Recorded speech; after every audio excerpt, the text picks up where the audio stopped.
us thinking we were just watching The Last Dance, and there's like the bit, where MJ goes to the league, to the other league, MLB-ish. It's not even MLB, right? It just goes to play baseball. Yeah. And, there's that break where all the turmoil, you look at it from the Bulls' point of view. Scottie Pippen wants out. They're not as good as they were, obviously, because there's no MJ and this and that and blah, blah, blah. And then Phil Jackson's next long, very successful tenure as a head coach with the Lakers was very similar as far as there being a break in success, where they were still like kind of relevant, but they weren't as dominant as they were obviously before for very different reasons. Is that what the Warriors are going through right now? And I thought it'd be kind of fun to explore that, because Steve Kerr was on one of those teams, at least a little bit. And we've talked about how MJ kind of has that, he kind of instills that DNA of that winner's mentality kind of thing. And it kind of feels like a soft rebuild, like a retool, if you will. And I think that, he's also been, Steve Kerr, that is, has been on some very good Spurs teams. And Greg Popovich is almost historically good at that, where he'll have a few guys, but it just seems like a revolving door as far as role players that are very, very successful as far as contributing goes. What do you think? Do you think that they're poised for another shot at the chip? Maybe not next year, but maybe the year after, or even maybe next year. I mean, yeah. I think they definitely have a shot at it. You got to think they have the top two. I mean, they have two of the top 5 shooters of all time hurt for long periods of stretches this season. Mm-hmm. One of the things that I would love to see going forward is maybe a documentary about these Warrior teams, because I think what The Last Dance did was kind of showed how good Scottie Pippen was, and I want to see Klay Thompson shown in that same stretch. Like, the dude's he's so good, and I feel like he's so underrated. Yeah, because Steph gets more of the love, and KD obviously got love too, because and even both of them deserve it. Yeah, just because he says, silly shit to the media, he kind of overshadows Klay Thompson. Mm-hmm. He's not like a quiet dude, but he's not like Draymond, who just call out Charles Barkley for no reason. Charles Barkley hasn't played in, 15, 20 years. So it's like, dude, chill. Like, he's just an old man talking smack. And you're not as good as he is. Just go watch the game. Just chill. So, yeah, that'd be sweet. I'm all with it. Yeah, it's really cool. Or even kind of how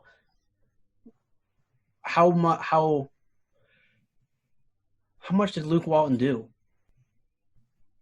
Yeah. It'd be kind of cool to see. Did he really do anything? Or was that team just that damn good? I mean, obviously super good. I mean, they won 73 games. So yeah, it's got to be a bit of both, right? That team, we knew that team was that good. Sure. He did a little bit, but you just saw how the same nucleus of players, once they got Steve Kerr in there, and the culture kind of changed. Not necessarily, well, from Mark Jackson culture. Yeah, or to Steve Kerr. Culture, just like the basketball philosophy. Yeah. As far as the play style. Yeah, because I mean, with Mark Jackson, Mark Jackson, they kind of came into their own, and then they didn't really. It was kind of a very bold move to go to Steve Kerr, because they won games. Those guys really grew into the players that they are, but they didn't, take that jump until Kerr was there, when the basketball philosophy changed. Yeah.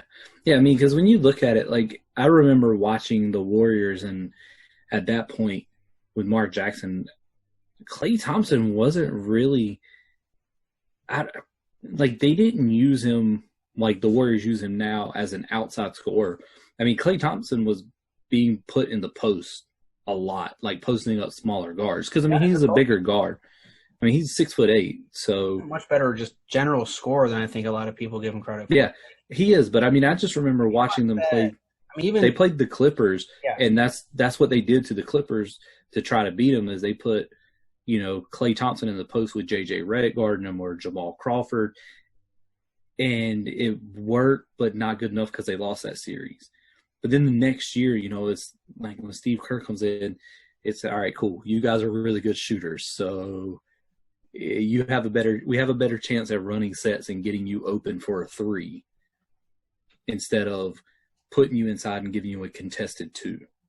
He did a lot of and that it worked against, maybe not by design, but he did a lot of that against Toronto. I mean, yeah, dude, those 2 games that he was back for Toronto, like everybody wants to talk about KD. If Klay Thompson was healthy, I think the Warriors win. I think they have a really good shot. Dude, he was so good. They have a way. Obviously, they have a better shot, but I think they have a good though. He was like, he looked like the primary, like he looked like that dude that like, because he's not asked to be that guy though. No, I mean we've seen it before where the dude just goes off for 60 and 3/4. Like, come on, like stop. He hit 37 in 1/4. That's or half. Absurd. Right, 1/2. I think. If you can't go carry another team.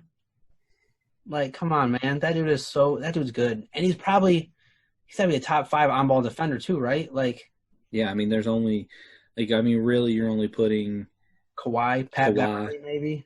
Pat Beverly, Jimmy Butler. Yeah. Yeah. I think it would be a lot of fun to see like a docu-series on these Warriors. Yes. Just because it would kind of take a step back. Because, I mean, we talk about a lot of the time how the media will give you like a perception of something, whether it's Star Wars or Game of Thrones, or everybody will just hop on a cool theory, or someone will hop on like the trendy story where, oh yeah, dude, he looks like this. This dude's just such a jerk. He does this, blah, blah, blah. KD sucks because he left. KD wants to leave, and that weighs over the head of everybody instead of the players just being in the mindset like, hey, cool, this is the last year. Mm-hmm. Like they did for the Last Dance. Guys, this is the last year. Let's nut up and win this thing. Yeah. It wasn't around because they were being asked. I mean, and to be fair to the Warriors, they're getting it not just from reporters, but anytime it's on social media, they're hearing it. Yeah, that's another good point. They didn't have all 2 or 3 times more than – they're hitting it 2 or 3 times more than the Bulls did. Mm-hmm. So it just weighed heavier, and I think that's what happened with them last year, honestly. It could be, sure. I mean, injuries obviously hurting them. Yeah. But I feel like, besides that point, they knew KD was leaving, and then so many questions, and it wasn't just, we didn't appreciate what it was for just the last season. Hey, this is the last year these guys are going to be on the court together. Let's tune in for something magical. It was, oh, is this KD's last game in Golden State? Where will he go next? What's going to happen? Can they make it? Yeah, exactly. Yeah. But I do think even with all that, even with Steph being hurt this year, KD not there, Klay being hurt, I mean, you look at it, like we were saying before, they have 2 of the top 5 shooters of all time on that team. They have two of the best defenders in the league. Like Draymond, I'm not gonna try and say Draymond's like one of the better players. Like he is like one of the best players, like defending, like on ball, like whatever, in like the history of the league. Like he's compared himself to Dennis Rodman and things like that. Yeah, like dude, just relax. But he is good. He's really good. He's a good player. Yes, he is good, but he is not like one of those guys where those guys are all-time great defenders. But he is good. He probably is a top 10 defender in the league. Yeah, I mean he can guard any position. He runs the defense, and I think really when you look at those, the one they won before KD got there.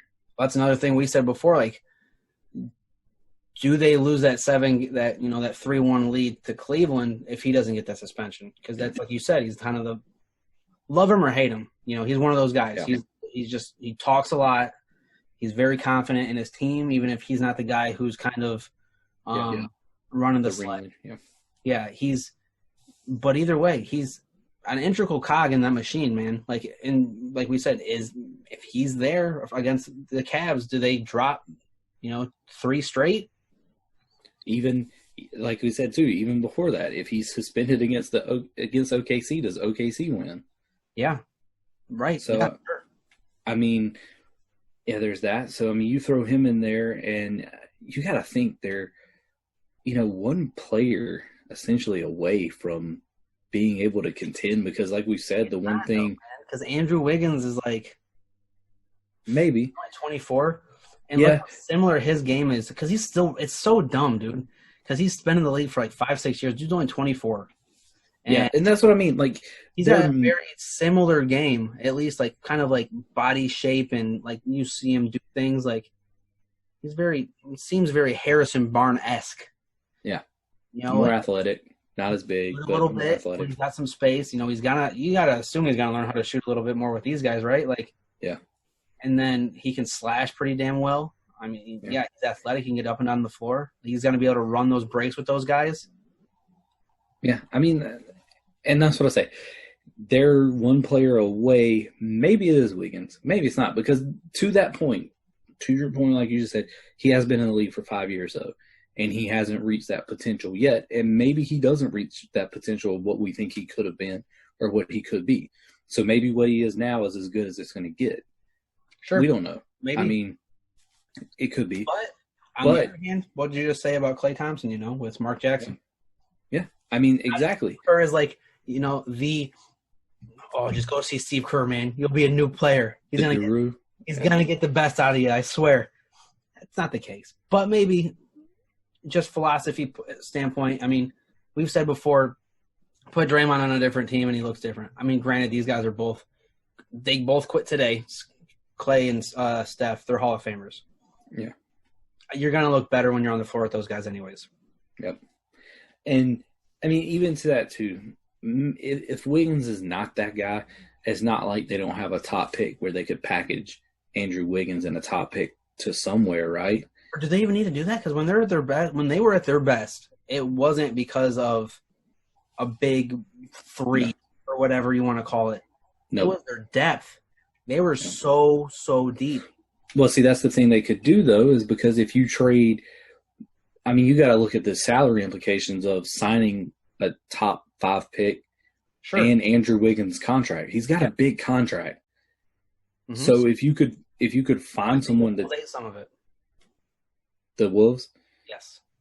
Timberwolves? Maybe. I mean, I don't know. I don't remember that. They ate some of it in the trade, is what I'm saying. Did they? Yeah. Well, they would have for this year probably, but if he still got years for remaining, it would still be on the Warriors, right? It depends if they restructure it or not, because they can, even if he's guaranteed X amount of dollars, as long as he's making it. I mean, there was years and years where Darren Williams was on like the Cavs and wasn't playing at all. And he was still making $8 million a year from Utah. Yeah. So, I mean, I can only assume that it would be a similar thing. But I don't think he's making little as what Darren Williams was making. He's still making a good chunk of change as far as his $15 million plus.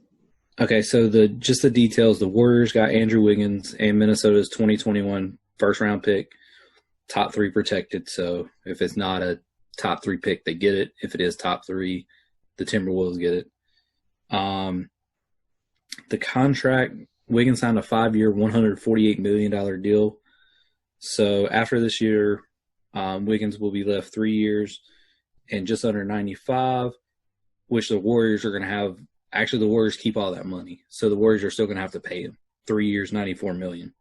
Yeah. So you're looking at 2 years, $88 million for Steph, 4 years, $157 for Klay, 3 years, $94. Pretty much 3 years, $95 for Andrew Wiggins, and 4 years, $99. So 4 years, $100 million for Draymond.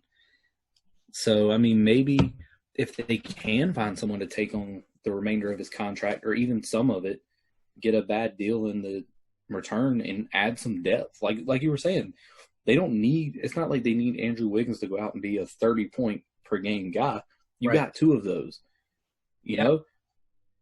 All you need from that position is someone who can hit some threes, play some defense, and you can fill in other positions with that money that was going to him, which is what I think – when we get to it, which is kind of what I think the Warriors did such a good job with when they were able to afford Kevin Durant, is all those other positions they just kind of filled in. Right. Whereas the Cavaliers went out and they re-signed Tristan Thompson to this massive deal, and they re-signed Kevin Love to a huge contract. It's like, man, you're kind of handicapped. And I understood what they did with D'Angelo Russell, trading it to get more assets. Yeah. Kind of, if we can't get a stake in the game, we might as well try. He's not your guy going forward. Sure. right? I mean, it's not like they're trading Steph. Yeah, so. but we'll at least get something as far as assets go, because you're not gonna trade. And if you were gonna trade one, it'd be Draymond, but you really probably don't want to trade him. And think about this: between trading Draymond and not trading Draymond, they'd probably pick not trading him. Yeah, and think about this: like they get D'Angelo Russell for Kevin Durant leaving, right? Mm-hmm. What did Cleveland get when LeBron James left? Yeah, sure.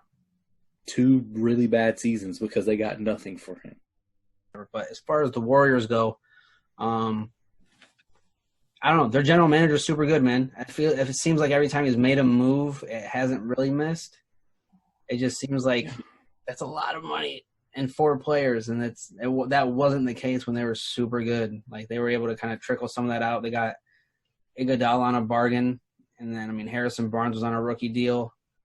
They were lucky, and then had Klay Thompson was on a rookie deal for a little while, and then they got him signed to an extension. It wasn't huge; it was nice. And then Draymond was a rookie deal, and the deal he signed after, I think his rookie one wasn't big either because no one knew who the hell he was. Right. He was a second-round pick.